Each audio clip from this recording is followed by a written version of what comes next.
Per guida ai campionati siamo con Francesca da Rossa. Allora Francesca, oggi 2-1 il risultato finale, una doppietta per te nel tuo nuovo ruolo, diciamo.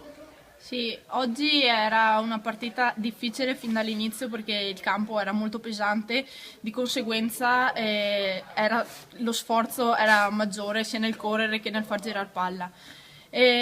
Siamo andati in svantaggio e questo non va bene perché capita spesso ultimamente e dovremmo riuscire invece noi a passare in vantaggio dato che creiamo molte più occasioni rispetto agli avversari.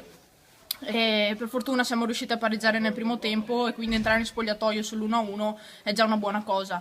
Poi per fortuna siamo riusciti anche a fare il secondo gol e ci siamo messi tranquilli, insomma, anche se fino alla fine non siamo mai tranquille.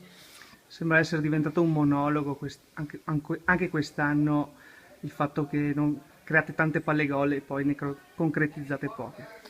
Sì, sinceramente non so da cosa dipenda, perché il mister sta insistendo molto in allenamento sul fatto di tirare in porta anche se non c'è il portiere, anche se siamo quasi sulla linea di fondo, proprio per entrare nel meccanismo di tirare e provare fino all'ultimo.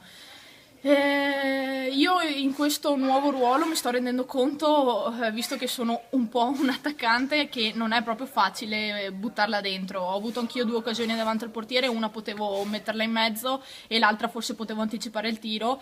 Io mi rendo conto che non arrivo ancora lucida davanti alla porta, però io credo che se ci lavoriamo sopra tra una partita, forse la prossima, già con l'Imolese potremo essere proprio in forma tutte quante.